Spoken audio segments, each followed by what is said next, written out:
Welcome back to the channel. I'm truly glad you've joined us today. We're about to explore something that seems simple at first, but holds within it the most profound truth you may ever encounter. It's not a new idea, it's not a secret, but it is one of the most difficult things to master. It's the art of living in the present moment.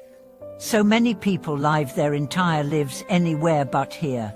They dwell in the past, regretful, nostalgic, resentful, or they sprint into the future, anxious, ambitious, afraid. But the one place they forget to be, the one place they neglect again and again, is right here, right now. And yet, as the Nobel Prize-winning writer Mo Yan has beautifully shown through his stories, now it is not only real, it is sacred. It's the only place where life actually happens. Let me take you into a story inspired by Mo Yan's world, rural, and rich with quiet truths. In a small village, a boy once sat on a wooden step, watching the rice fields sway under the breeze. His grandfather, a weathered man with eyes like old stone, sat beside him chewing sunflower seeds. The boy asked, "Grandpa, when will my life begin?" The old man smiled and said, "It already has, but you're too busy looking ahead to see it." That line lingered in the boy's heart for decades. Only later, much later, as a man running a business, grieving his father, missing his youth, did he understand. The laughter of that afternoon, the smell of the soul, the simple presence of his grandfather, that was life. And it had already been beautiful. So let's ask the real question: why do we forget to live in the now? Part of it is habit. The brain is a prediction machine. It constantly scans for danger, plans for safety, reviews past errors. That's how it keeps us alive. But survival is not the same as living. Living means feeling. It means looking into someone's eyes and being there, not with your body, but with your soul. It means tasting your meal, not scrolling past it. It means hearing the rain, not just checking the weather. It means hugging someone like it's the last time, because it could be. Mo Yan's writing captures this with quiet brilliance. His characters are not chasing cities or status. They are rooted in soul, bound to land, connected to seasons. Their joy is not in luxury, but in presence. The crunch of pickled vegetables, the warmth of a coal stove, the stillness of winter fields.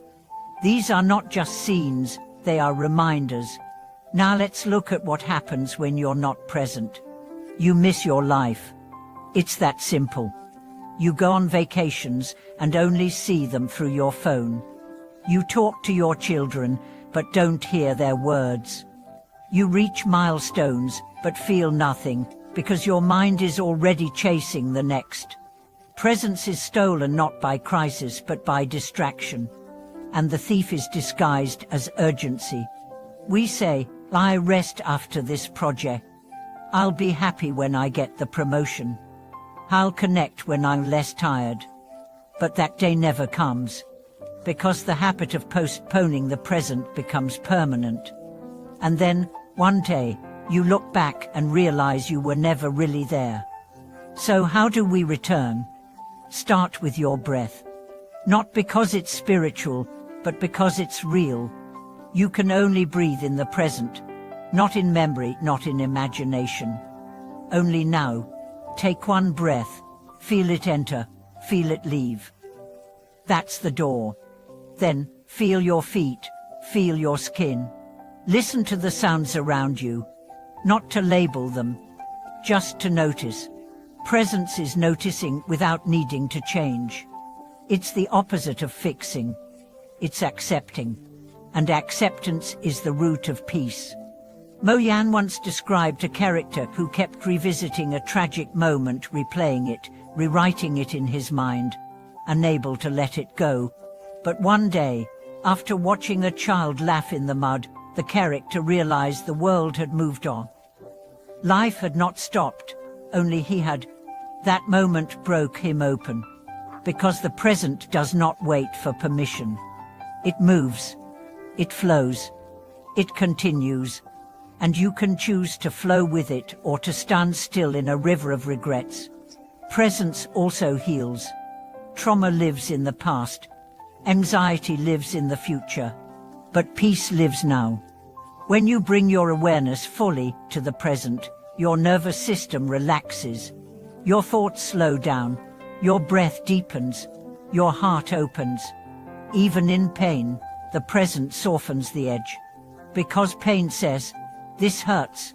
But suffering says, "This will always hurt." Only the present can remind you it's just a moment. And you are more than this moment. Let's go deeper. Presence is not passive. It's not detachment. It's not saying nothing matters. It's saying, this matters. This hand I'm holding. This word I'm saying. This step I'm taking. When you give your full self to what you're doing, no matter how simple it becomes sacred. Washing dishes, walking to work, writing an email, feeding your dog. These are not fillers between important things. They are the important things, because they are the things happening now. Modan's characters often live in poverty, in conflict, in confusion. But what makes them rich spiritually is their ability to see beauty where others see routine. They don't escape life. They taste it. All of it. So ask yourself, are you tasting yours? Or are you waiting for some perfect future to begin? If you are, let this be your wake-up call. Your life is not later. It's now. Not when you lose weight. Not when you get married. Not when the economy improves. It's here. In your breath. In your thoughts. In your fingertips. So how do you train presence? Step away from your screen. Just for 5 minutes. Sit, breathe, listen. Look at a tree. Watch it. Don't name it. Just see it. Eat slowly. Chew your food. Savor. When someone speaks, listen like their voice is the only thing that exists. Do one thing at a time. Walk without your phone. Talk without multitasking. Cry when you feel like crying. Laugh without explaining why.